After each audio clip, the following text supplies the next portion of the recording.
من الشيطان الرجيم بسم الله الرحمن الرحيم الحمد لله رب العالمين الحمد لله على ما أنعم وله الشكر على ما ألهم والثناء بما قدم من عموم نعم ابتداها وسبوغ آلاء أسداها وتمام منن ولاها جمع عن الإحصاء عددها ونأى عن الجزاء أمدها وتفاوت عن الإدراك أبدها والصلاة والسلام على سيد الأنام سيدنا ونبينا ومولانا أبي القاسم محمد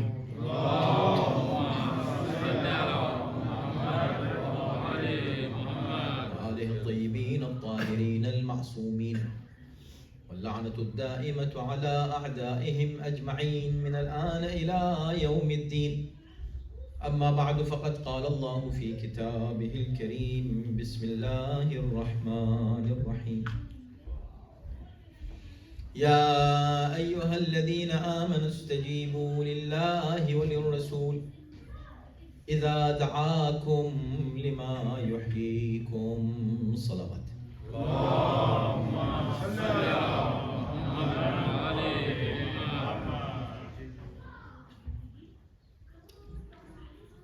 جیسا کہ آپ جانتے ہیں کہ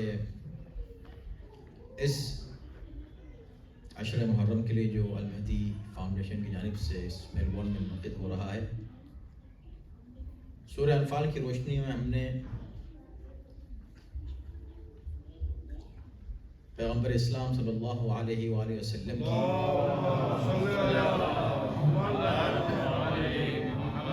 معرفت و اطاعت کی اہمیت کے ذیل میں گفتگو کا جو سلسلہ شروع کیا، وہ آج ہمارا 5ویں مرحلے میں داخل ہو رہا ہے۔ قرآن مجید کی آیات ہی کی روشنی میں ہم گفتگو کر رہے ہیں، اور موضوع ہے ہمارا عرفان رسالت اور درجات ایمان، اور ہر دن الگ الگ آیت کا انتخاب ہم کر رہے ہیں ترتیب کے ساتھ۔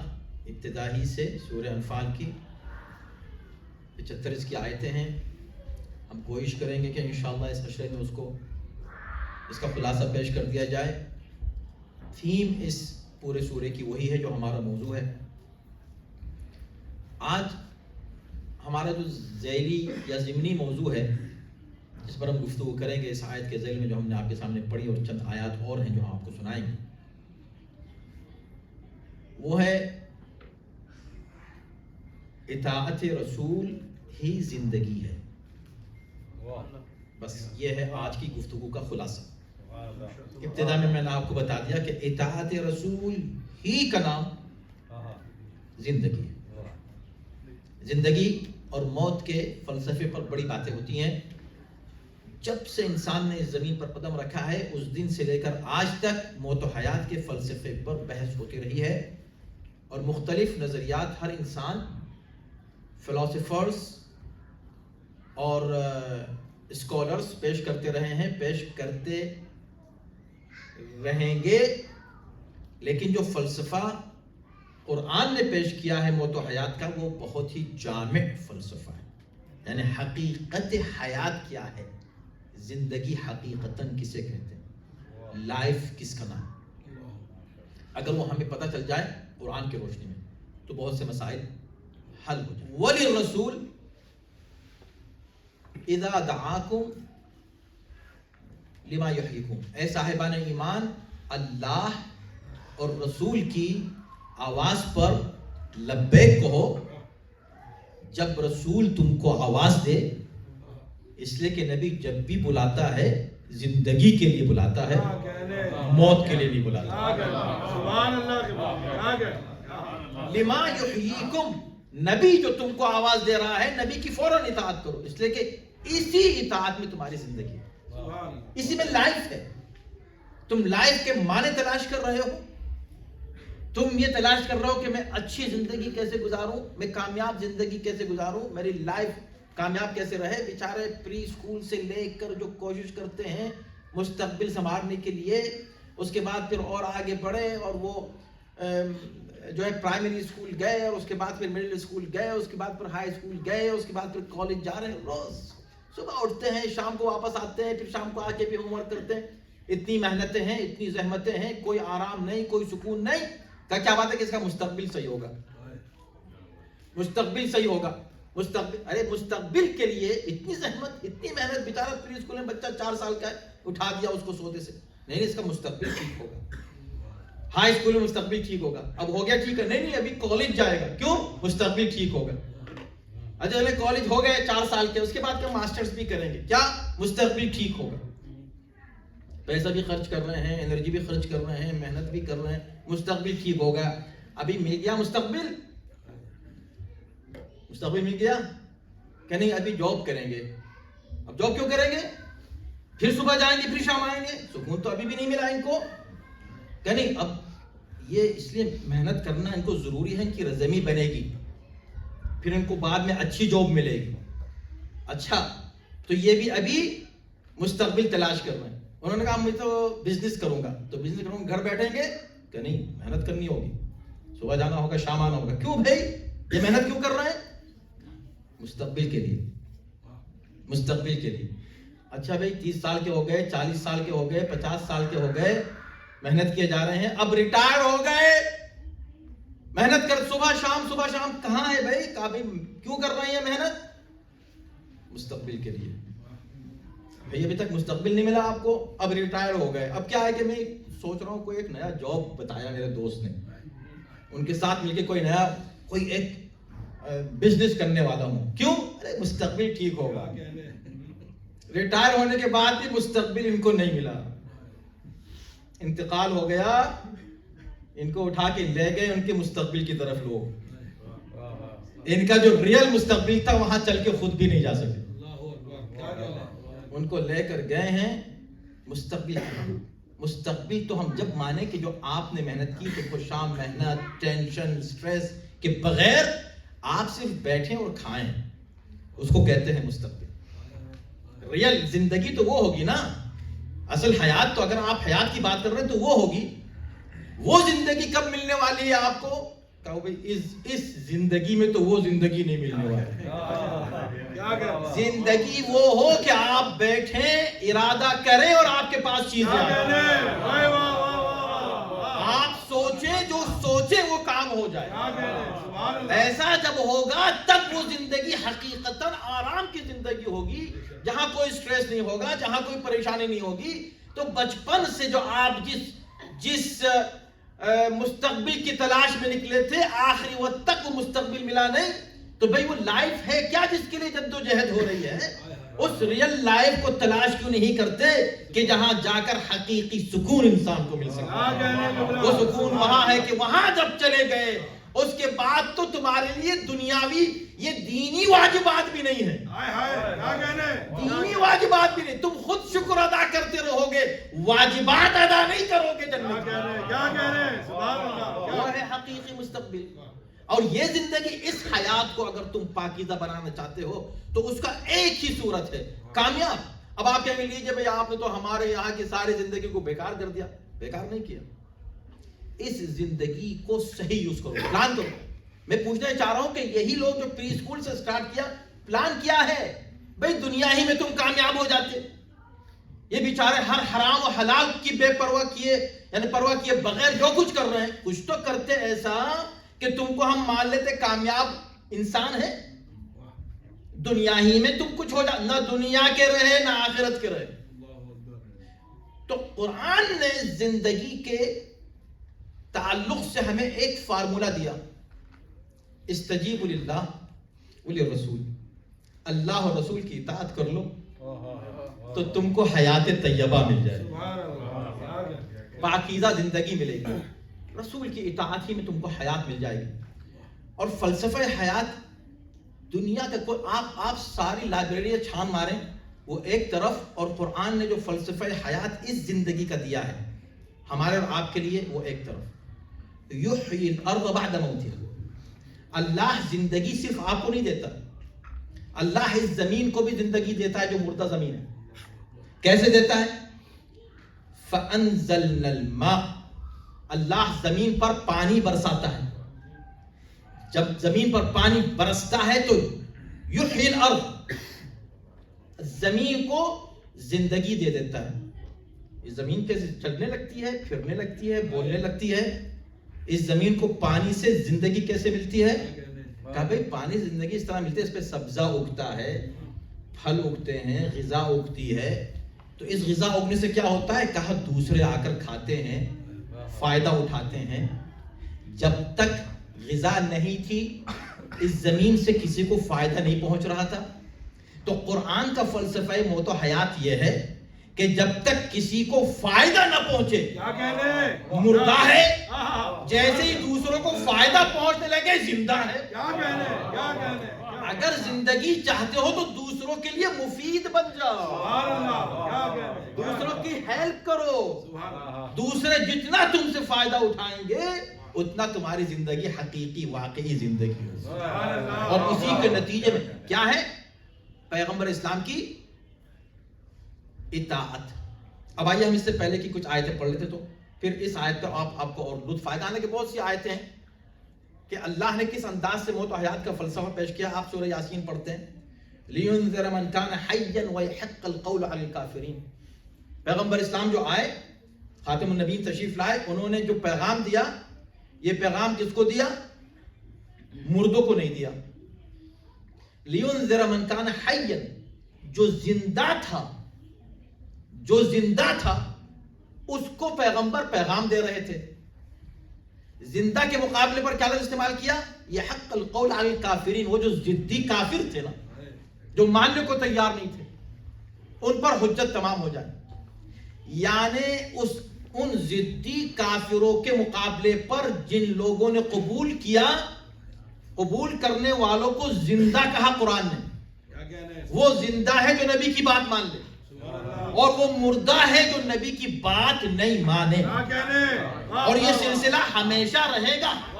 اب لوگ ہم سے یہ کہتے کہ یہ کیا ہوا؟ 1.25 لاکھ کے مجمع میں اعلان کیا.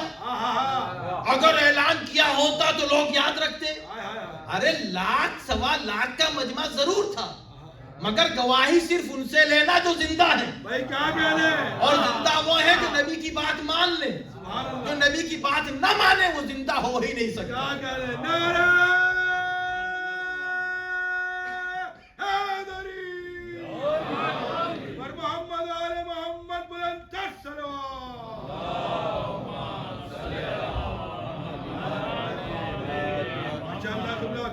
بھائی پیغمبر اگر کہہ رہے ہیں، وہ اگر کوئی اعلان ہو رہا نبی کی طرف سے، اس کو جو مان لے گا وہ زندہ ہے. اب گواہی کون دے گا؟ آ کے کوئی گواہی جا کے وہاں قبرستان میں مانگتے ہیں؟ قبرستان والے گواہی نہیں دیتے، گواہی زندہ لوگ دیتے. زندہ وہی ہے کہ جس نے مانا، سنا اور مانا. سنا اور عجیب بات ہے، سنیے، سنا اور مانا. اب سنیے اس سے پہلے کی آئے تھے تاکہ مربوط ہو جائے بات. ارشاد ہو رہا ہے کہ یا ایھا الذین آمنوا، یا ایھا الذین آمنوا، آیت نمبر 19، آیت نمبر 20، 21، 22، 23، 24. یا ایھا الذین آمنوا اطیعوا اللہ ورسولہ ولا تولوا عنہ وانتم تسمعون. دیکھیں اس کو بیک گراؤنڈ میں رکھیے گا کہ یہ پورا سورہ جو ہے نازل ہوا ہے بدر کے تعلق سے. بدر کا واقعہ ہوا ہے. پیغمبر کی اطاعت کے اوپر زور دیا جا رہا ہے کہ تمہیں نبی کی بات مانو. اے صاحبان ایمان، نبی کی بات سنو، ان کی اطاعت کرو. ولا تولوا عنہ وانتم تسمعون، اور ان کو چھوڑ کے مت چلے جاؤ جبکہ تم سن بھی رہے ہو. سن رہے ہو پھر بھی جا رہے ہو، سن رہے ہو پھر بھی جا رہے ہو. ایسا مت کرنا. ولا تکونوا کالذین قالوا سمعنا وهم لا يسمعون، اور ان جیسے مت ہو جانا جو کہتا ہے ہم نے سنا تو صحیح مگر حقیقتاً نہیں سنا. یہ وہ الفاظ ہیں قرآن جو اپلائی کر رہا ہے. حقیقتاً آپ تاریخ پر اگر نظر ڈالیں، اور آج بھی ہم اپنے اوپر مسلمان ہیں، ہم مسلمان ہیں، ہم سے بڑا کوئی مسلم نہیں ہے. جس مسلمان کو دیکھو، جس مومن کو میں ہر ایک پہ اعتراض. اپنے اوپر صرف اپنے علاوہ. سب میں برائیاں ہیں ہمارے علاوہ. وہ ارے اس کی کیا بات کر رہے ہیں, اس کی بھی کیا بات ہے, اور اس کی ہاں میری صرف بات کریں. اب یہ جو کہا تو دیکھو ایسے مت ہو جانا ان لوگوں کی طرح جو یہ کہتے ہیں کہ ہم نے تو سنا, ہم تو رسول اللہ کو مانتے ہیں, ہم تو کلمہ بھی پڑھتے ہیں, وہم لا یسمعون, مگر وہ نہیں سنتے نبی کی. جب نبی کوئی بات کہتے ہیں تو وہ نبی کی بات نہیں سنتے, ان کی طرح مت ہو جانا. یہ دوسری آیت ہو گئی. اب تیسری آیت, ان شر الدواب عند اللہ الصم البکم الذین لا يعقلون. بدترین چلنے پھرنے والے اس زمین پر, دابت کو کہتے ہیں جو زمین پر چلے, چاہے وہ انسان ہو یا غیر انسان. ان شر الدواب, لیکن عموماً جانوروں کے لیے استعمال ہوتا ہے. ان شر الدواب عند اللہ, اللہ کی نظر میں بدترین جاندار وہ ہیں الصم البکم الذین لا يعقلون, جو گونگے بہرے ہیں اور جو عقل سے کام نہیں لیتے. سبحان اللہ. اسی لیے مذہب اہل بیت میں سب سے پہلی چیز عقل ہے. سبحان اللہ. جتنی احادیث کی کتابیں آپ مسلمانوں کی پائیں گے وہ شروع ہی کتاب التوحید سے ہوتی ہیں, لیکن اصول کافی شروع ہوتی ہے کتاب العقل سے. کیوں؟ اس لیے کہ عقل نہیں ہوگی تو توحید کیا سمجھ میں آئے گی.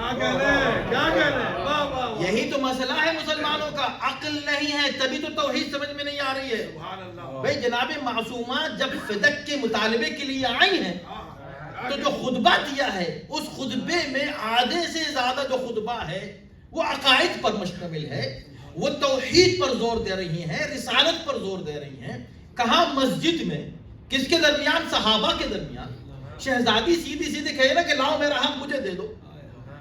یہ جو اتنا لمبا خطبہ ہے اور اس میں توحید کی باریکیاں پیش کی جا رہی ہیں, خدا کی معرفت کرائی جا رہی ہے, تو آواز آئے گی کہ میں توحید کی بات کر ہی اس لیے رہی ہوں کہ اگر ان کو خدا کی معرفت ہوتی تو میرا حق نہ چھینتے. سلام علیکم محمد و آل محمد.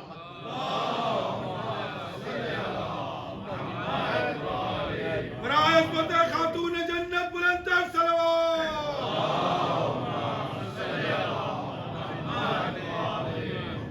شر الدواب, جو لوگ عقل سے کام نہیں لیتے, اللہ نے کہا وہ بدترین لوگ ہیں اس سرزمین پر چلنے والے. یہ خدا کے عند اللہ, اللہ کی نظر میں.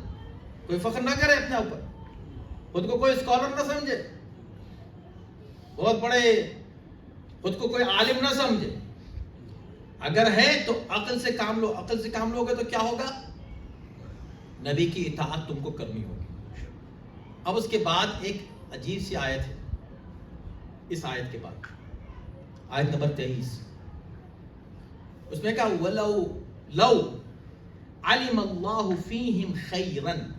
اب میں پڑھ تو رہا ہوں, آپ کو حوالے بھی اس لیے دے رہا ہوں, دیکھیے تفسیر ہے, ٹھیک ہے, اور چونکہ ہم نے ایک سورہ کو مضمون بنایا ہے, ہر طرح کے مضامین اس میں آئیں گے, اور قرآن کا حسن ہی ہے. کچھ لوگ پوچھتے ہیں کہ قرآن میں اتنے موضوعات ہیں, سیم موضوع ایک وہاں اس سورہ میں ایک اس سورہ, اگر یہ سب پورا آرگنائز ہو جاتا, ایک جگہ آ جاتا, مثلا توحید کے بارے میں ساری آیتیں ایک جگہ آ جاتی, اور رسالت کے بارے میں سب ایک جگہ آ جاتی. اب ایک ہی سورہ میں ایک بات کچھ ہو رہی تھی, اس کے بعد ایک دم دوسری بات ہونے لگی, پھر کچھ اور بات ہونے لگی. یہ کیا آرگنائز کیوں نہیں ہے؟ یہ جو شان ہے قرآن کی, اسی سے معلوم ہوتا ہے کہ خدا کی کتاب. انسان کی ہوتی تو وہ اپنے حساب سے آرگنائز. اس پوری کائنات کو دیکھ لیں اور قرآن کو دیکھ لیں. جب آپ کے اختیار میں لینڈسکیپ دیا جاتا ہے نا, تو آپ بہت سجاتے ہیں چیزوں کو, بڑا حساب کتاب سے رکھتے ہیں, لیکن جب آپ نیچرل فینامنا دیکھتے ہیں نا, یہ نیچرل بیوٹی ہے. اس کو کیوں نیچرل بیوٹی کہتے ہیں؟ یہاں درخت آ گئے, ایک دم یہاں پہاڑ آ گئی, ایک دم زمین آ گئی, کوئی کیلکولیشن بظاہر آپ کو نظر نہیں آ رہے, لیکن جب نظر آ رہا ہے تو حسین نظر آ رہا ہے. سبحان اللہ. جب نظر آ رہا ہے تو اٹریکٹیو نظر آ رہا ہے. یہی قرآن کی کیفیت ہے. قرآن میں مختلف موضوعات بکھرے ہوئے ہیں, لیکن اس میں وہ حسن پایا جاتا ہے کہ وہ بکھرے ہوئے موضوعات بھی ایک دوسرے سے ایسے کنیکٹڈ محسوس ہوتے ہیں. شرط یہ ہے کہ انسان عقل سے کام. سبحان اللہ. کیا کہنا. صلوات بھیجئے محمد و آل.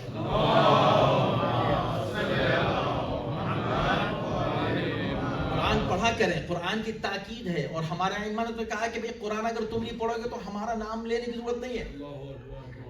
ہم سے کیا تعلق تمہارا؟ ہم سے کیا تعلق ہے تمہارا اگر تم قرآن سے تمہارا رابطہ نہیں ہے تو؟ فرمایا کہ 50 آیتیں ایوری ڈے پڑھنی چاہیے. اور ایک حدیث تو اتنی ایسی ہے کہ میں سمجھتا ہوں کہ آج سے اگر آپ اس کو سنیں گے نا, ممکن نہیں ہے کہ آپ اس پر عمل نہیں کریں. آیتیں پڑھنے, کتنی آیتیں پڑھنے, ایک طولانی حدیث میں اس کا صرف ٹکڑا, کیونکہ وقت بہت تنگ ہے اور مجھے بہت سی باتیں آپ کے سامنے پیش کرنی ہے. لیکن قرآن کی اہمیت سمجھیں, تفسیر کی اہمیت سمجھیں, اس کے مفاہیم کی اہمیت سمجھیں. ہمیں کیوں آخر قرآن پر بات کرنی چاہیے, ہمیں کیوں قرآن سے اپنا تعلق قائم کرنا چاہیے. یہ روایت اور حدیث ہے پیغمبر اسلام صلی اللہ علیہ وسلم کی. قرآنی حدیث ہے جس میں آپ نے نمبرز دیے ہیں کہ کتنی آیتیں جو پڑھے گا تو اس کو کیا مقام ملے گا. آخر میں کہا کہ جو شخص 10 آیتیں روز نہیں پڑھے گا, جو شخص 10 آیتیں پڑھے گا, جو شخص 10 آیتیں پڑھے گا, آخر میں 50 پڑھے گا تو اس کو کیا ملے گا, 100 پڑھے گا, 200 پڑھے گا, 1000 پڑھے گا. لیکن جو روز 10 آیتیں پڑھے گا اس کا فائدہ کیا ہوگا, اس کو ملے گا اللہ اس کو لا یکتب, یہ شخص لا یکتب فی الغافلین, اللہ اس کو غافلین میں شمار نہیں فرمائے گا. کس میں؟ غافلین میں. آپ نے کیا ہوا اگر شمار ہو گئے غافلین میں, تو کیا ہوا اگر غافلین میں؟ تو پھر سنیے وہ آیت جس میں قرآن کہہ رہا ہے لَقَدْ ذَرَأْنَا كَثِيرًا مِنَ الْجِنِّ وَالْإِنسِ لَهُمْ قُلُوبٌ لَا يَفْقَهُونَ بِهَا وَلَهُمْ آذَانٌ لَا يَسْمَعُونَ بِهَا وَلَهُمْ أَعْيُنٌ لَا يَبْصِرُونَ بِهَا أُولَئِكَ كَالْأَنْعَامِ بَلْ هُمْ أَضَلُّ أُولَئِكَ هُمُ الْغَافِلُونَ. غافل کون ہے؟ اگر ہم غافلین میں خدا نخواستہ ہمارا شمار ہو جائے تو ہم کون ہوں گے؟ یہ غافل کا لفظ کس نے استعمال کیا؟ خاتم النبیین نے. تو معنی کون بتائے گا؟ پیغمبر بتائیں گے یا قرآن بتائے گا؟ تو قرآن یہ کہہ رہا ہے کہ جہنم کے لیے بہت سے لوگ جہنم کا حصہ بن گئے ہیں. یہ وہ لوگ ہیں کہ جن کے پاس آنکھیں ہیں دیکھتے نہیں, کان ہیں سنتے نہیں, دل ہے اس سے کام لیتے نہیں, یعنی عقل سے کام, دل اور عقل کو ایک ہی مفہوم میں لیا ہے قرآن نے, لیکن اس سے سمجھتے نہیں. اولئک کالانعام, یہ لوگ جانوروں کی طرح ہیں. کس نے کہا یہ؟ مجھ سے کچھ مت کہہ دیجیے گا بھائی کہ مولانا کیا پڑھ رہے تھے. اولئک کالانعام, قرآن نے کہا کہ یہ لوگ جانوروں کی طرح ہیں. بل ہم اضل, بلکہ ان سے بدتر ہیں. ان سے کیوں؟ اولئک هم الغافلون, اس لیے کہ یہ لوگ غافل ہیں. اب سمجھے کہ غافل, قرآن کی نظر میں غافل اس کو کہتے ہیں جو جانور سے بدتر ہو. اور پیغمبر اسلام فرما رہے ہیں کہ اگر تم 10 آیتیں پڑھ لو گے تو گارنٹی ہو جائے گی کہ تم غافلوں میں شمار نہیں کیے جاؤ, اور نہیں پڑھو گے تو مجھے اسی سناٹے کی توقع تھی. یہ تو ہوتا ہی ہے, سناٹا تو ہوتا ہے, لیکن انشاءاللہ یہی سناٹا اس کا نتیجہ ہوگا. کم سے کم 10 آیتیں پڑھنے میں کتنا وقت لگتا ہے؟ 4 منٹ, 5 منٹ. 5 منٹ نہیں آپ کے پاس اللہ کے لیے, اللہ کی اس کتاب کے لیے, قرآن مجید کے لیے پڑھیے اس کتاب, پھر آپ کو لطف آئے گا, مزہ آئے گا. اور ایک بات, ایسے لوگوں کو میں نے دیکھا, میں جانتا ہوں, چونکہ الحمدللہ ہمارے تفسیر کا جو کلاس ہوتا ہے, میں نے آپ کو عرض کیا تھا کہ میں تو ان 10 دنوں میں آپ کے سامنے 50-60 جو دروس ہیں اس کا خلاصہ پیش کروں.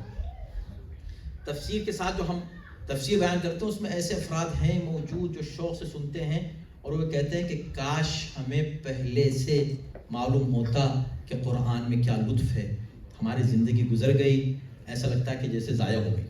تو جب آپ کو جب بھی وقت ملے گا نا, اگر آپ کو پتہ چلے کہ قرآن میں کیا ہے,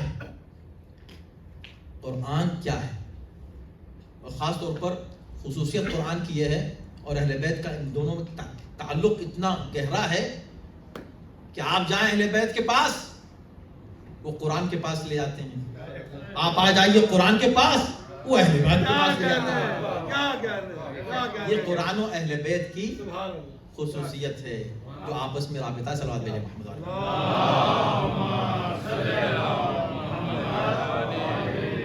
تو آئیے جلدی سے میں وہ آیت پڑھ دوں جس میں قرآن نے کہا کہ اب دیکھیں یہاں آیت نمبر 23 میں سورہ انفال کی ایک بہت ہی دلچسپ بات قرآن نے کہی. کیا کہی بات؟ تو آپ ابھی تک سنتے چلائے نا, اوپر سے میں نے پوری آیتیں پڑھی ہیں آپ کے سامنے, اسی سے مربوط ہے, اور بعد کی جو 24ویں آیت جس کو میں نے بالکل شروع میں پڑھا اس سے بھی مربوط ہے. کیا کہا؟ اور آپ اگر ابھی بیٹھے ہیں, اور میں برا نہیں مانوں گا اگر آپ نکالیں اور آپ کے ہاتھ میں قرآن کی آیت بھی اور آپ پڑھ رہے ہو نا اپنے سیل فون میں, تو کوئی حرج نہیں, بہت سے لوگ فالو کرتے, کریں, اچھی بات ہے. اب اس میں یہ کہا کہ لو علم اللہ فیہم خیرا, اگر اللہ کو پتہ چلے, یعنی ظاہر ہو جائے ان لوگوں سے کہ ان لوگوں میں کچھ بھی خیر پایا جاتا ہے. اب خیر کیا ہے, اس موضوع پہ اگر ہم چلے گئے تو 1 گھنٹہ ادھر چلا جائے گا, لیکن خیر یعنی نیکی, کوئی بھی اچھائی, کوئی بھلائی, اینی گڈنس اگر ان میں پائی جاتی ہے, لو علم فیہم خیرا لاسمعہم. اس سے پہلے کیا بات ہو رہی ہے کہ یہ لوگ سنتے نہیں ہیں, یہ جانوروں کی طرح ہیں, اس سے بھی بدتر ہیں, یہ سننے کو تیار نہیں, یہ نبی کی بات سننے کو تیار نہیں. جب یہ بات کہہ دی, اب یہ ہے کہ یا اللہ اگر یہ نہیں سن رہے ہیں تو پروردگار تو ان کو سنا دے. بات سمجھ آ رہی؟ یا اللہ تو قادر مطلق ہے, اگر یہ ظالم نہیں سننا چاہتے تو کسی طرح ان کو سنا دے نا. تو خدا یہ کہہ رہا ہے کہ اگر میں یہ جانتا کہ بھئی ان میں کسی طرح کی کوئی خوبی پائی جاتی ہے تو میں ان کو سنا دیتا, میں ان کو ضرور سناتا. میرا نہ سنانا اس بات کی دلیل ہے کہ ان میں کوئی خیر نہیں پایا جاتا. اب سنیے, نہیں, اس کے آگے جا رہی ہے بات, اس کے آگے جا رہی ہے بات. وہ کیا؟ وَلَوْ أَسْمَعَهُمْ لَوَلَّوْا وَلَوْ أَسْمَعَهُمْ لَتَوَلَّوْا وَهُمْ مُعْرِضُونَ. اور اگر چلو مان لو کہ ہم ان کو پھر بھی سنا دیں, سبحان اللہ, ہم ان کو نہیں سنا رہے اس لیے کہ ان میں کوئی خیر نہیں پایا جاتا, یعنی اس قابل نہیں ہے, they don't deserve, ڈیزرو نہیں کرتے کہ ہم ان کو حق بات ہم ڈائریکٹ ان کو سنیں. لیکن اگر ہم سنا بھی دیں تو ان کا یہ حال ہے کہ یہ پھر بھی نہیں مانیں گے اور منہ پھیر کے چلے جائیں گے. آیت نمبر 23 پڑھ لی نا آپ نے, بہت آسانی سے سن لیا آپ نے. اب سنیے, قرآن یہ کہہ رہا ہے کہ کچھ لوگ اتنے ضدی ہو جاتے ہیں حق کے تعلق سے, ماننے کو تیار نہیں. وہ جو آیت اس سے پہلے آپ نے پڑھی نا, 4 آیتوں میں 6 جگہ لفظ حق استعمال کیا قرآن نے. 7, 8, 9, یہ جو 7 اور 8, 6, 7, 8, اس میں 6 جگہ حق کا لفظ استعمال کیا. حق کو ماننے کو تیار نہیں ہے. خدا کہہ رہا ہے کہ ہم ان کو حق منوائیں, ہاں منوا سکتے ہیں, مگر پھر بھی نہیں مانیں. بات سمجھ میں آئی؟ اب مجھے ایک بات کہنے دیں. لوگ کہتے ہیں بھائی قرآن میں علی کا نام کیوں نہیں لے دیا؟ آج آپ کو وہ جواب دوں گا, سنیے گا. قرآن میں علی کا نام کیوں نہیں ہے؟ میں کہتا ہوں بھائی اس کے 2 جواب ہیں. ایک جواب تو یہ کہ قرآن میں علی کا نام ہے, علی کا نام علی کے ساتھ بھی ہے, موجود, ہمارے یہاں روایات ہیں, موجود ہیں وہ, لیکن ہم اس لیے اس کو بیان نہیں کرتے کہ بات یہ ہے کہ لوگ اس کو سننے کو تیار نہیں ہوں گے. ہم لوگ جب بھی اس منبر سے بیان کرتے ہیں زیادہ تر وہ باتیں بیان کرتے ہیں جو ہم دوسروں کی کتابوں سے ثابت کر سکیں, ٹھیک ہے؟ تو لہٰذا ہم اس کو کہتے ہیں چلو نہیں ہے. آپ نے کہا کہ نہیں ہے تو پھر اس کا مطلب علی کا نام نہیں ہے, تو ہوتا تو اچھا تھا نا. ہوتا تو کیا کرتے آپ, وہ مجھے بتا دیں. اور خدا میں کہہ رہا ہوں, یہ آپ جو بات میری یہ سن لے گا نا, آج سے یہ سوال کرنا ہی بند کر دے گا. اگر کسی نے, کسی مسلمان میرے بھائی نے کبھی پوچھا کہ اگر علی کی اتنی اہمیت ہے تو قرآن میں ان کا نام کیوں نہیں ہے, یہ سوال ہی کرنا بھول جائے گا. قرآن میں علی کا نام ہو کر اگر ہوتا تو آپ کیا کرتے؟ وہ کیا آپ مانگ رہے ہیں؟ کیا آپ کا مطالبہ ہے؟ ارے بھائی علی کا نام ہوتا تو ہم مان لیتے، علی کا نام ہوتا تو مان لیتے۔ اچھا تو آپ نام سے مانتے ہیں کہ ہاں نام سے مانتے ہیں؟ تو اب جو نام کی بات ہو رہی ہے واقعی آپ مان لیتے؟ ہاں مان لیتے۔ ارے تو بھائی یہ جو نام آتا تو کون آپ کو بتاتا کہ یہ قرآن میں نام آیا؟ یہ آیت اترتی تو آپ پہ اترتی، نہیں اترتی تو رسول اللہ پر۔ تو رسول اللہ نے آپ کو بتا تو دیا، اور رسول اللہ نے صرف آپ کو بتایا نہیں، دکھا بھی دیا۔ بتا بھی رہے ہیں، دکھا بھی رہے ہیں، مان لیا آپ نے؟ لفظ علی استعمال کیا کہ نہیں؟ نام لیا کہ نہیں؟ من کنت مولا فہذا مولا، فہذا علی مولا۔ نام بھی لیا، ہاتھ کو پکڑ کے دکھا بھی دیا۔ مان لیا؟ مان لیا؟ نہیں مانا نا؟ سنیے، قرآن یہ کہہ رہا ہے کہ کچھ ایسے لوگ ہیں، کچھ ایسے افراد ہیں کہ اگر ان کو بتا بھی دیا جائے، اگر ان کو سنا بھی دیا جائے، اگر اللہ ان کو کچھ دکھا بھی دے، تب بھی منہ موڑ کے چلے جائیں۔ ماننا ہی نہیں ہے۔ میں کہتا ہوں اگر قرآن مجید میں ابھی بھی، بخدا میں کہہ رہا ہوں کہ اگر آپ حضرات غور کریں، فکر کریں، تو قرآن مجید کی ہر آیت میں آپ کو علی مل جائیں گے۔ یہ کوئی دعویٰ نہیں ہے، یہ صرف دعویٰ نہیں، میں اس کو ثابت کر سکتا ہوں۔ آپ کسی بھی آیت کے بارے میں بات کریں، بعد میں بات کر لیں مجھ سے کہ فلاں آیت میں کہاں ہے علی کا نام۔ یا تو علی کا ذکر ہوگا یا علی کے دشمن کا ذکر ہوگا۔ یہ پورا قرآن ہے، بس یہ پورا قرآن ہے۔ اور خلاصہ پیش کر دوں، ہلکی سی دلیل دے دوں تاکہ بات سمجھ میں آ جائے، بعد میں بات نکلتی ہے، مجھ کو جو ہے وقت پر مجلس تمام بھی کرنی ہوتی ہے۔ دیکھیں قرآن نے صرف 3 طرح کے لوگوں کا ذکر کیا ہے۔ میں قرآن کی روشنی میں بات کر رہا ہوں، کوئی بھی صاحب عقل آ جائے، صرف 3 لوگوں کا ذکر کیا ہے، یا مومن یا کافر یا منافق۔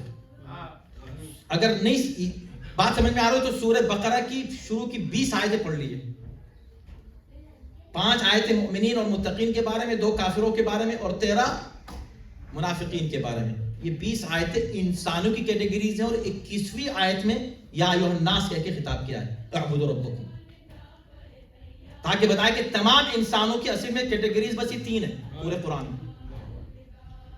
جب یہ 3 ہی کیٹیگریز ہیں، اب پیغمبر اسلام ان تینوں کو پہچنوا رہے ہیں۔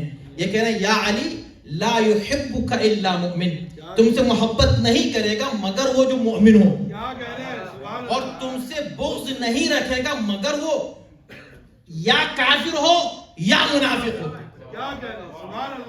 یہ رسول اللہ کی حدیث ہے، اور صحائف 6 میں معتبر ترین احادیث میں اس کا شمار ہوتا ہے، کوئی اس کا انکار نہیں کر سکتا۔ اس کا مطلب تینوں کیٹیگریز پہچانی جا رہی ہے کس کے نام سے؟ علی کے نام سے۔ اب قرآن مجید میں انہی 3 کا ذکر ہے پورے قرآن میں۔ جب انہی 3 کا ذکر ہے، اگر مومن کا ذکر ہے تو علی کو مان رہا ہے، کافر کا ذکر ہے علی کو نہیں مان رہا ہے، منافق کا ذکر ہے علی کو نہیں مان رہا۔ ہر جگہ علی کا ذکر آ گیا کہ نہیں آ گیا؟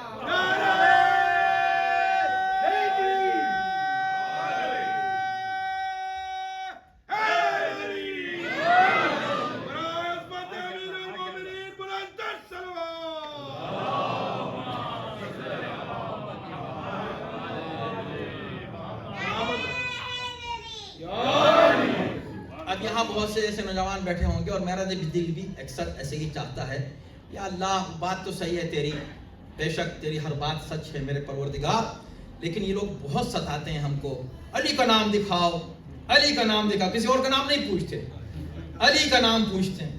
خیر وہ جانتے ہیں کہ کس کا نام آنا چاہیے، علی کا نام دکھائیں۔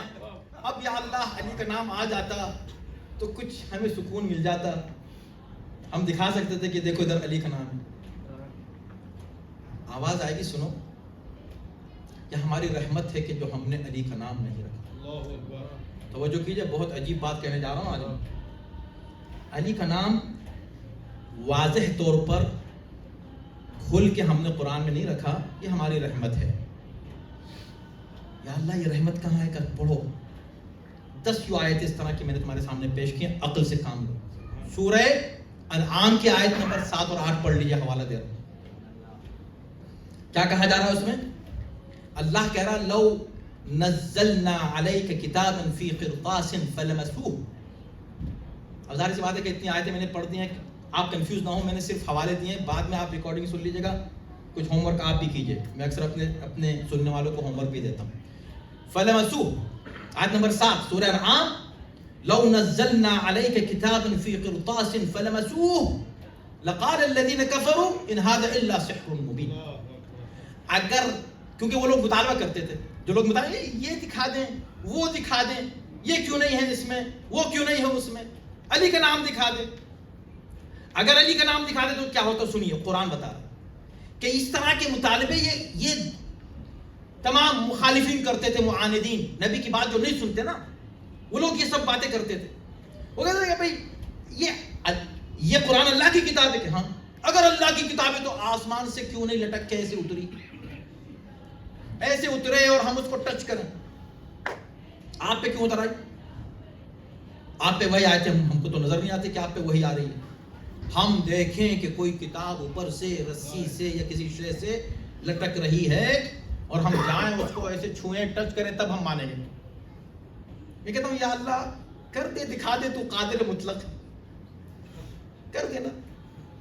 ان کا مطالبہ ہے کہ قرآن اس طرح اترے، ان کی ضد ہے. ابھی قرآن ہے، اس میں حکمت ہے، اس میں عقل ہے، عقل سے کام لوگ قبول کر لیں. نہیں، یہ لوگ عقل سے کام نہیں لینا چاہ رہے ہیں، یہ دیکھنا چاہ رہے ہیں، ٹچ کرنا چاہ رہے ہیں. کروا دے یا اللہ. آواز آ رہی ہے کہ دیکھو اگر ہم اے نبی تم پر ایسا قرآن نازل کرتے فی قرطاس، کاغذ کے یعنی اوراق پر، فی قرطاس فلمسوه، اور پھر وہ اس کو جا کے ٹچ بھی کرتے، مس کرتے، لقال الذین کفروا ان ھذا الا سحر مبین. ہم یہ سب کچھ کریں بھی اور پھر بھی وہ نہیں مانے، وہ پھر بھی نہیں مانتے. پھر کیا کہتے کہ یہ تو کھلا ہوا جادو ہے. اب ہاتھوں کو جوڑ کر عرض کروں پروردگار کہنے دے کہ جادو ہے، کہنے دیں، ہمیں تو سکون مل جائے گا نا. ابھی کافی کہہ رہے ہیں کہاں ہے قرآن، ایسے اترتا تو ہم مان لیتے. تو ہم کم سے کم جواب دے دیں کہ دیکھو اترا، دیکھو یہ ہے قرآن، دیکھو جا کے ٹچ کر کے دیکھ لو. اب وہ اس کو سحر کہتے تو کہتے ہیں، لیکن ہماری طرف سے تو کچھ تھوڑا سا جواب ان کو مل جاتا. یا اللہ تو ایسا کر دے، قادر مطلق ہے. آواز آ رہی ہے کیا؟ آیت نمبر 8. وَقَالُوا لَوْلَا أُنزِلَ عَلَيْهِ مَلَكٌ. وہ یہ کہہ رہے ہیں کہ بھئی یہ صرف قرآن کی بات ہم نہیں کر رہے ہیں، ان پہ فرشتہ کیوں نہیں آ گیا ہمارے سامنے؟ ابھی اترتا تو ہے کہ نہیں، ہم دیکھیں.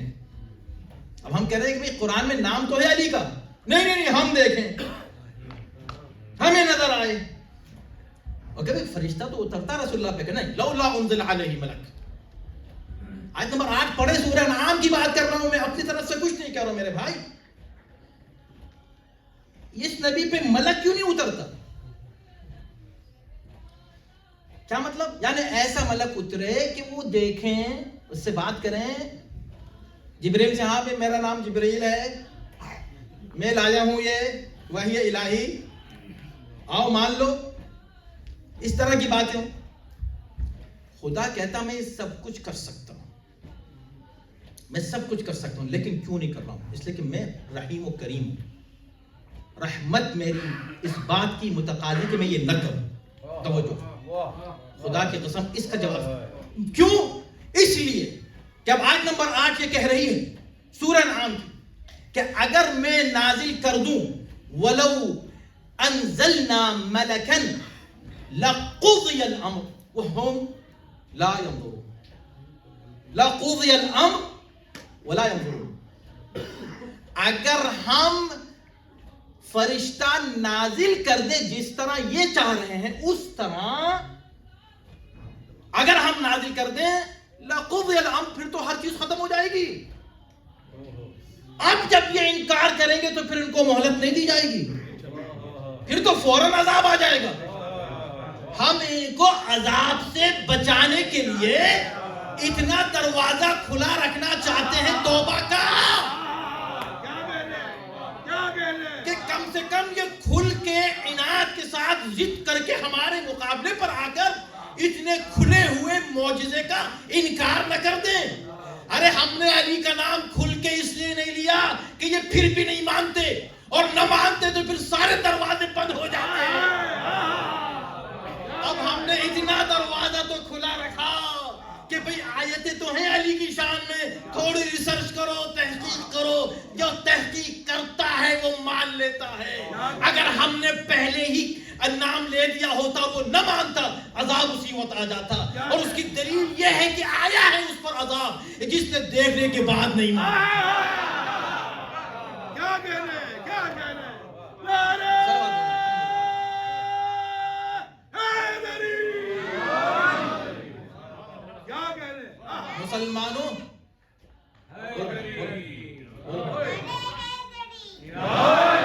مسلمانوں خدا کا شکر ادا کرو، یہ مت پوچھا کرو علی کا نام کہاں ہے، یہ دیکھو کہ ہاں علی کا ذکر قرآن میں ہے کہ نہیں، علی کی تعریف قرآن میں کی گئی ہے کہ نہیں، علی کے لیے آیتیں اتری ہیں کہ نہیں۔ ارے علی میں اور عام صحابی میں فرق سب سے بڑا یہ ہے کہ صحابی عمل کرتا ہے جب قرآن نازل ہوتا ہے، اور علی جب عمل کرتے ہیں تو قرآن اترتا ہے۔ کیا کہنے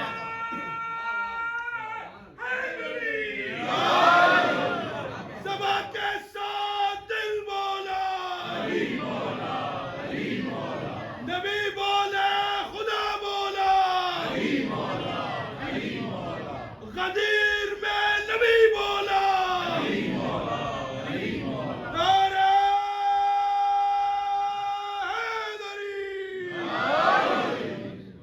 کیا کہنے تو جس انداز سے قرآن ان آیات میں نبی کی اطاعت پہ زور دے رہا ہے، نبی کی اطاعت پہ کیوں زور دے رہا ہے؟ اب بھی تم پوچھ رہے ہو قرآن نے دکھا، یہ جسارت ہے، توبہ کرو، توبہ کرو۔ ہاں اگر نبی نے بھی کبھی نہ بتایا ہو تمہیں کہ علی کون ہے، پھر تمہیں حق ہے، میں بھی تمہارے ساتھ رہوں گا، کہوں گا ہاں بھائی قرآن میں آنا چاہیے علی کا نام، لیکن جب خدا یہ کہہ رہا ہے ما آتاکم الرسول فخذوہ وما نہاکم عنہ فانتہوا، جو نبی تمہیں دے دے اسے لے لو، جس سے روک دے اس سے رک جاؤ۔ کیا کہنے اب جس کا نام نبی لے، سمجھو قرآن نے اس کا نام لیا۔ بے شک، سبحان اللہ، وما ينطق عن الهوى ان هو الا وحی یوحی، نبی اپنی طرف سے کچھ نہیں کہتا جب تک وحی نازل نہ ہو۔ سبحان اللہ، یہ جو غدیر میں اعلان ہوا انا مدینۃ العلم وعلی بابها کی حدیث ہے، وسائط کے تعلق سے، ولایت کے تعلق سے، امامت کے تعلق سے، ان کے فضائل کے تعلق سے سینکڑوں احادیث علی کی شان میں ہیں۔ میں کہا یہ تو حدیث ہے، ارے تو حدیث ہے، دیکھ ہم لوگ یہ حدیث صحیح ہے کہ نہیں؟ ہاں صحیح تو ہے مگر اس کے یہ معنی ہیں، تو یہاں تمہیں پھر بھی چانس مل جائے گا، لیکن اگر قرآن میں آ جائے نا کیا کہنے اور پھر بھی نہ مانو تو خدا کہتا ہے لقضی الامر، معاملہ ختم ہو گیا، اب یہاں سے تمہارا عذاب شروع ہو جائے، سمجھا؟ اب بس بات ختم ہوئی، مجھے اور کچھ عرض کرنا تھا، کچھ اور 2-3 آیتیں پڑھنی تھیں اسی سورہ انفال کی، لیکن یہاں تک میں رک جاؤں گا انشاءاللہ، آئندہ جتنا ہو سکے گا اتنا آپ کی خدمت میں عرض کروں گا۔ باقی میں نے آپ کی خدمت میں عرض کیا کہ بھئی آپ کا بھی کچھ کام ہے کہ انشاءاللہ آپ تھوڑی سی ریسرچ کریں اور آپ کو لطف آئے گا قرآن مجید پڑھنے کی عادت ڈالیں، روز قرآن پڑھیں، اس کے بعد دوسرا سٹیپ کیا ہے، اس کا ٹرانسلیشن پڑھیں، اس کے بعد کا سٹیپ کیا ہے، تفسیریں ماشاءاللہ آتھینٹک تفسیریں اویلیبل ہیں وہ پڑھیں، اس کے بعد کا سٹیپ کیا ہے کہ اس پر عمل کریں، اس کے بعد کا سٹیپ کیا ہے کہ اس کے بعد دوسروں سے اس علم کو جو آپ نے حاصل کیا شیئر کریں۔ بس یہی وہ بات ہے جو میں نے جہاں سے شروع کی تھی وہاں ختم کر رہا ہوں۔ یا ایھا الذین آمنوا استجیبوا للہ وللرسول اذا دعاکم لما یحییکم، اے صاحبان ایمان اللہ اور رسول کی آواز پہ لبیک کو، جب رسول تمہیں بلائے، لما یحییکم تمہیں زندگی دینے کے لیے بلائے۔ اب دیکھیں اس میں دلچسپ بات کیا ہے، کیوں قرآن پڑھنے میں مزہ آتا ہے، کیوں قرآن معجزہ ہے، ہر اعتبار سے قرآن از میریکل۔ کل میں انشاءاللہ انگلش پارٹ میں بھی بچوں کو بتاؤں گا۔ دیکھیں الفاظ پہ غور کیا کریں تب آپ کو لطف آئے گا۔ استجیبوا للہ، آیت نمبر 24، حوالے بار بار اسے دے رہا ہوں، پڑھیں پلیز ضرور، اور مجھے اچھا لگتے ہیں وہ لوگ جو مجلس کے بعد ان آیات کی تلاوت کرتے ہیں، مطالعہ کرتے ہیں، اور بعد کی آیات 40 تک، آیت نمبر 40 تک پڑھ کے آئیے گا، کوئی مشکل نہیں، پڑھ لیجیے، پھر آپ کو اور سننے میں مزہ آئے گا۔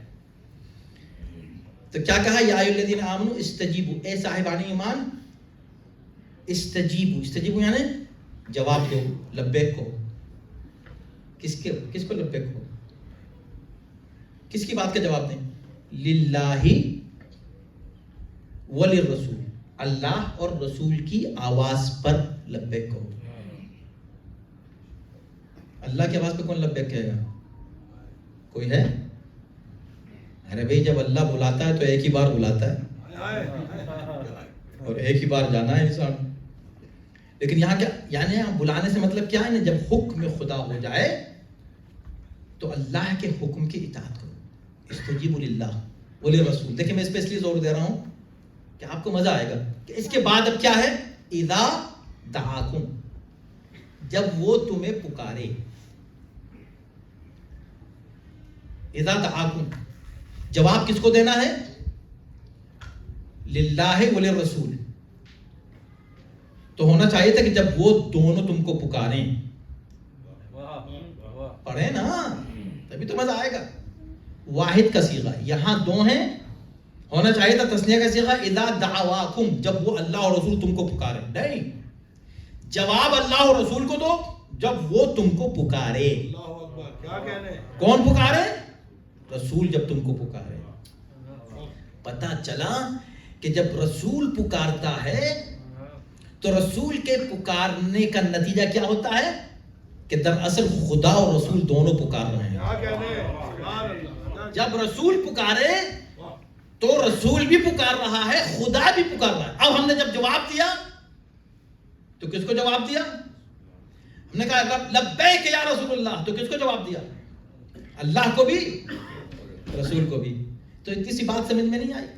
جب نبی پکارے تو اس کا مطلب ہے کہ اللہ اور رسول دونوں پکار رہے ہیں۔ تو اگر ہم نبی کو پکاریں تو کیا اس کا مطلب ہی نہیں ہوگا کہ ہم اللہ اور رسول دونوں کو پکار رہے ہیں؟ کیا کہنے؟ سبحان اللہ، کیا کہنے؟ یہاں کیسے شرک ہو جائے گا؟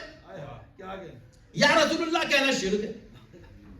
تو اس کا مطلب یہ ہوا کہ اطاعت رسول کی اہمیت یہ ہے کہ جب نبی تمہیں آواز دے رہا ہے تو خدا بھی تمہیں پکار رہا ہے۔ اگر تم نبی کی آواز پر نہیں پہنچے تو تم نے اللہ کی بھی مخالفت کر دی۔ اب یہ کیوں کہا اذا دعاکم لما یحییکم، تم کو بلا رہا ہے زندگی کے لیے؟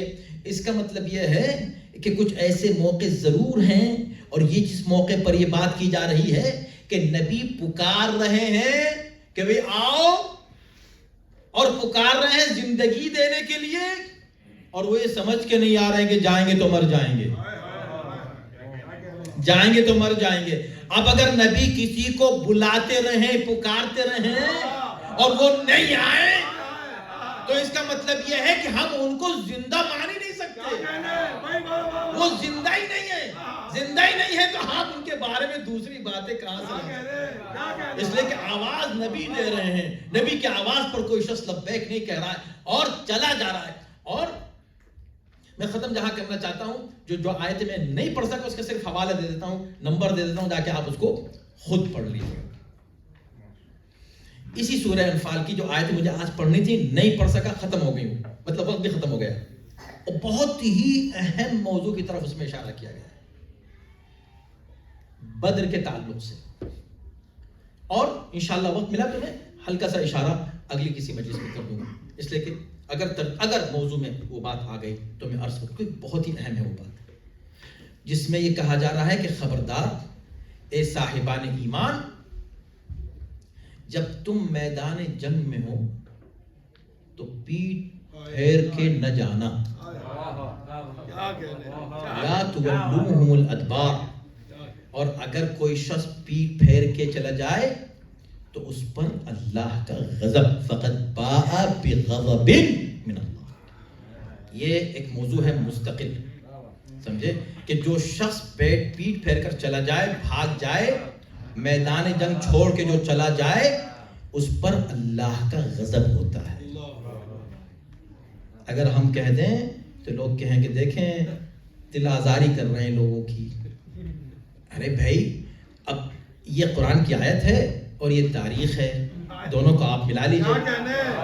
قرآن کی آیت دیکھیے, بھاگنے والوں کو دیکھیے, قرآن کی آیت پڑھیے. ارے کیا ضرورت ہے, ہو گیا وہ پرانی باتیں ہیں چھوڑ دیں. بھائی پرانی باتیں نہیں ہیں, اس لیے کہ اللہ نے لفظ استعمال کیا ہے کہ بھاگنے والوں پر اللہ کا غضب ہوگا. جب بھاگنے والوں پر اللہ کا غضب ہوگا تو اب آپ اس کو ایزی نہیں لے سکتے مسلمانوں, اس لیے کہ لفظ غضب استعمال کیا. اگر کوئی اور لفظ اللہ استعمال کرتا ہو سکتا ہے تو چھوڑ دیں, اللہ جانے وہ جانے. اللہ نے کہا نہیں, ان پہ اللہ کا غضب ہوگا. جو بھاگیں گے تو اب واجب ہو گیا ہر مسلمان پر کہ وہ تلاش کرے کہ بھاگا کون اور اس پر اللہ کا غضب ہوا کس پر. کیونکہ اگر نہیں تلاش کیا تو پھر غیر المغضوب علیہم ولا الضالین کیسے پڑھو گے؟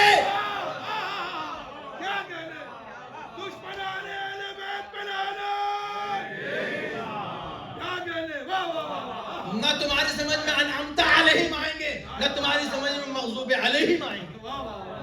آئیں گے نہیں آئیں گے, لفظ ایسا اللہ نے استعمال کر دیا. تو بس میں اس کی تشریح بہت زیادہ نہیں کر رہا ہوں, بہت ہی زیادہ اس کے اندر اور اس کی تفسیر جب آپ پڑھیں گے تو پتا چلے گا کہ کیوں اللہ نے اتنے سخت الفاظ, وہ بھی بدر جیسے ماحول میں, جن پر تو صرف ون وے مت دکھائیے, ایک رخ مت دکھائیں.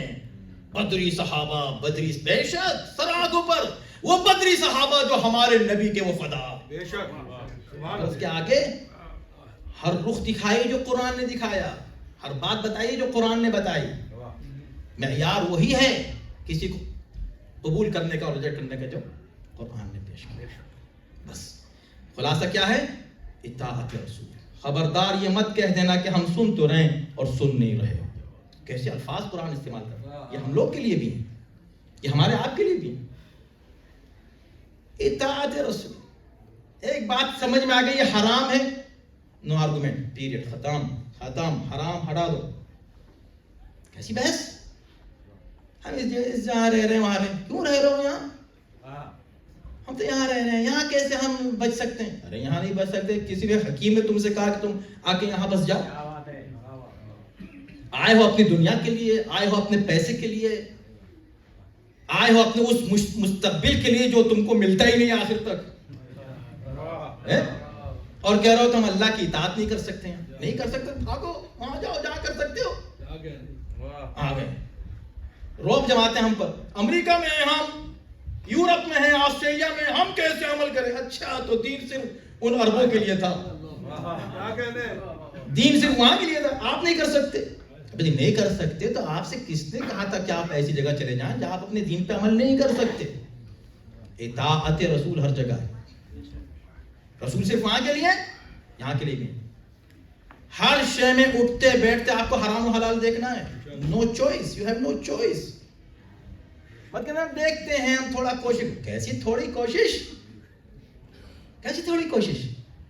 یہ وہی بات ہو گئی کہ آدھا دین لیں گے آدھا نہیں لیں گے. جی نہیں, رسول اللہ کی اطاعت مطلقہ, اسی میں زندگی ہے, اسی میں حیات ہے, اسی میں کامیابی ہے.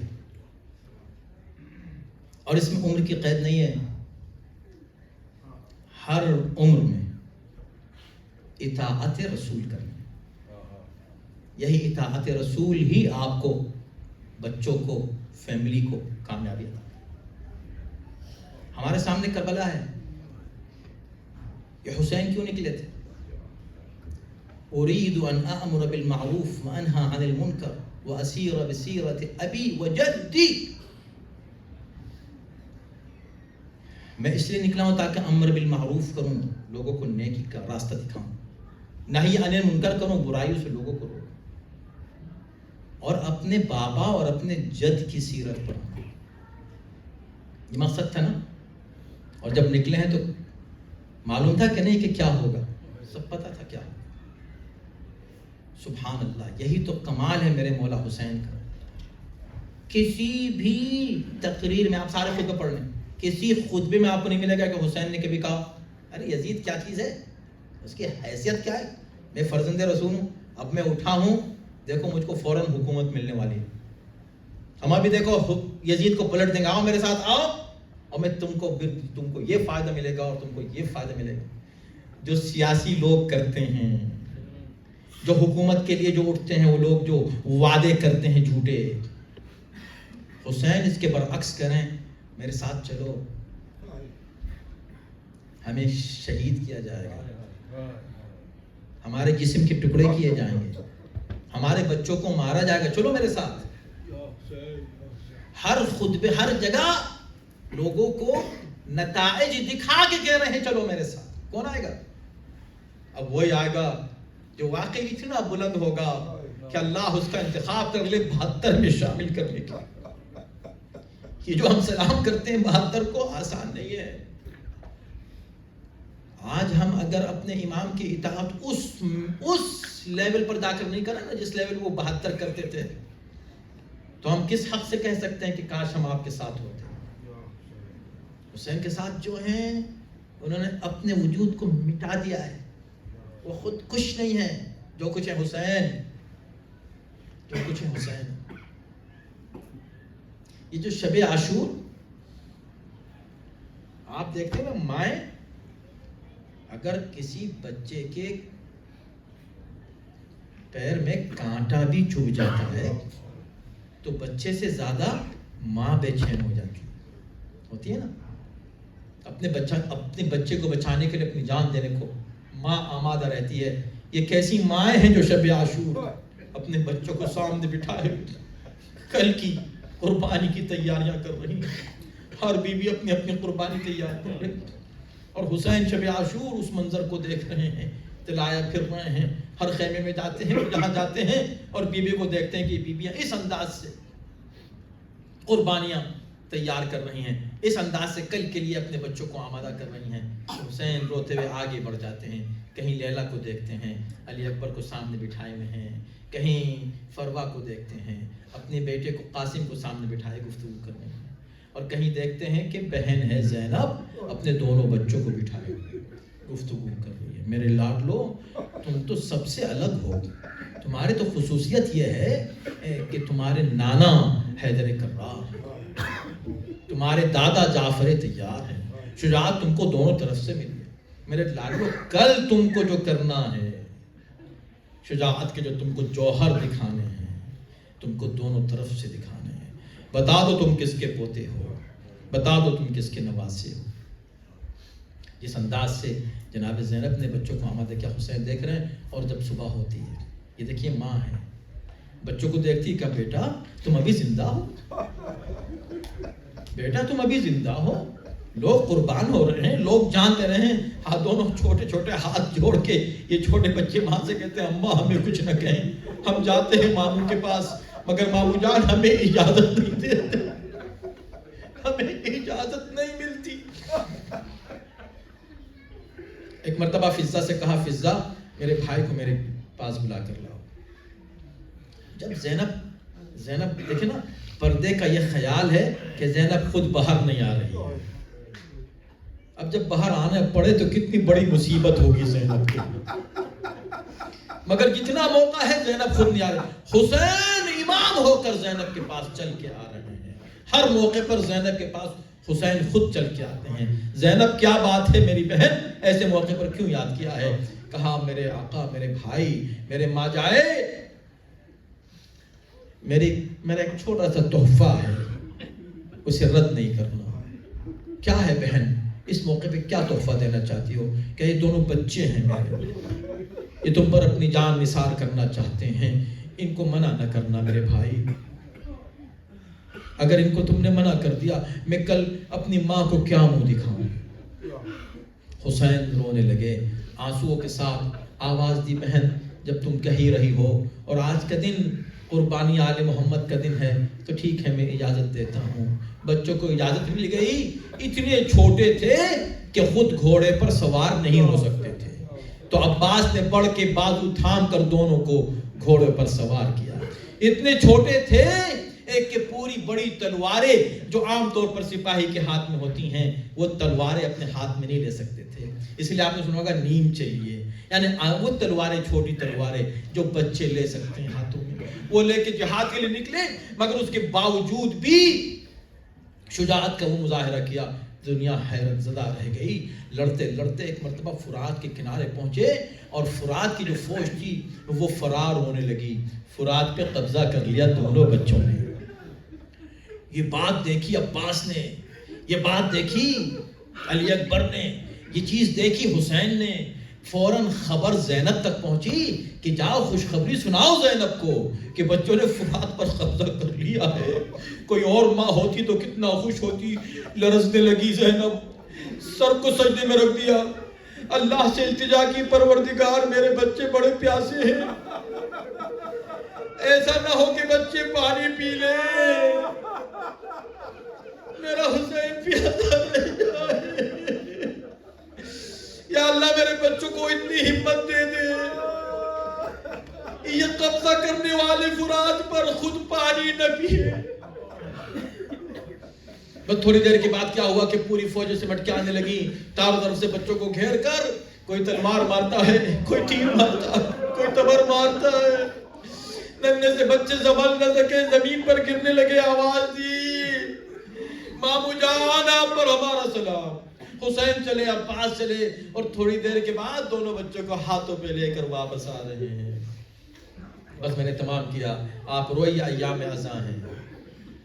بس دو فقروں کی اجازت چاہوں گا، جتنا ہو سکے پرسہ دیں، یہ ایک موقع ملتا ہے ہم کو فرش عزا پر بیٹھنے کا۔ اللہ کا شکر ادا کریں کہ اس سال پھر اللہ نے ہمیں موقع دیا ہے کہ ہم فاطمہ کو پرسہ دیں، شہزادی کو، ان کے بچوں کا۔ یہ فاطمہ کے نواسے ہیں جن کی بات ہو رہی ہے، یہ علی کے نواسے ہیں جن کی بات ہو رہی ہے، یہ زینب کے بچے ہیں جن کی بات ہو رہی ہے۔ دونوں کو بیٹھ لے کر آئے، جب خیمے میں داخل ہوئے تمام بیویوں نے حلقہ کر کے مادن کرنا شروع کیا۔ حسین نے دیکھا تو زینب نہیں تھی۔ ایسے مرتبہ پوچھا کہ میری بہن زینب کہاں ہے؟ میں بچوں کو لے کر آیا ہوں، زینب نہیں ہے بچوں کو دیکھنے کے لیے۔ کسی نے اشارہ کیا، کیا دیکھا؟ زینب سر کو سجدے میں رکھے ہوئے کہہ رہی، یا اللہ تیرا شکر ہے، تو نے میری قربانی کو قبول کیا۔ جب موقع ملا، بس یہ جو فکر ہے اور اس کے بعد آپ کی زحمت تمام۔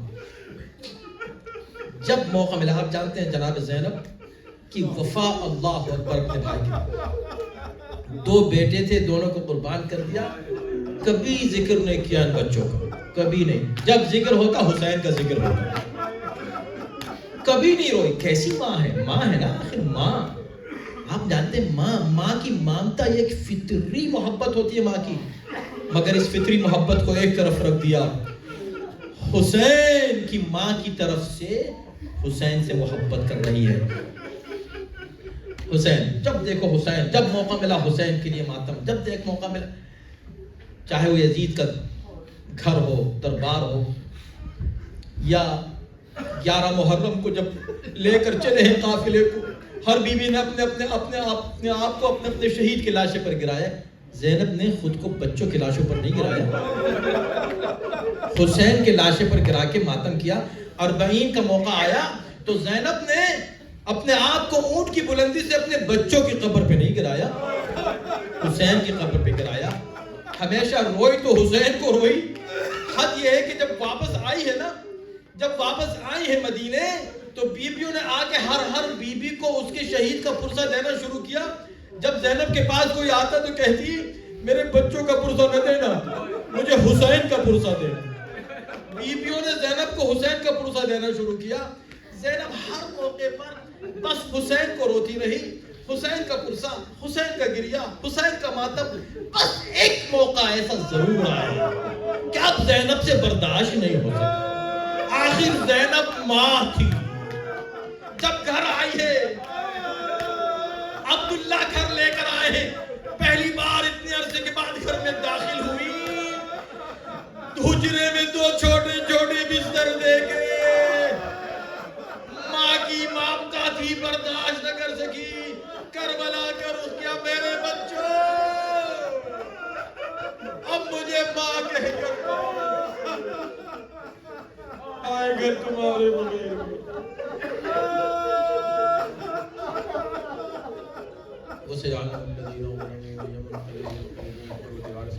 قبول فرما۔ بہتر انداز میں اہل بیت سے نشانے کی توفیق کریں اور آفت و بلا سے محفوظ نہ ہوں جہاں جہاں اہل بیت کے چاہنے والے ماننے والے ان کو امان اور سکون کرامت فرما جو اہل بیت طاہرین کا واسطہ ہمیں اہل بیت کے چاہنے والوں میں اطاعت کرنے والوں میں شامل فرما تجھے اہل بیت طاہرین کا واسطہ اس مجمع میں جو بھی کسی طرح بھی پریشان حال ہے کوئی خواہش رکھتا ہے دعا رکھتا ہے خدا اللہ اس کی دعاؤں کو پورا فرما پریشانیوں کو دور کر دے جو بیمار ہیں بیماریوں کو دور فرما دے امام زمانے کے ظہور میں تعجیل فرما ان کے آن و انصار میں داخل شامل فرما جنت البقیع جو ویران ہے اور ہمارے زمانے میں ہوئے خدا اللہ اس کی تعمیر نو کے سلسلے میں ہمیں اپنی ذمہ داریاں پوری کرنے کی توفیق کریں ہم اپنی آنکھوں سے اس کی تعمیر دیکھ سکیں اور اس میں حصہ لے سکیں ماتم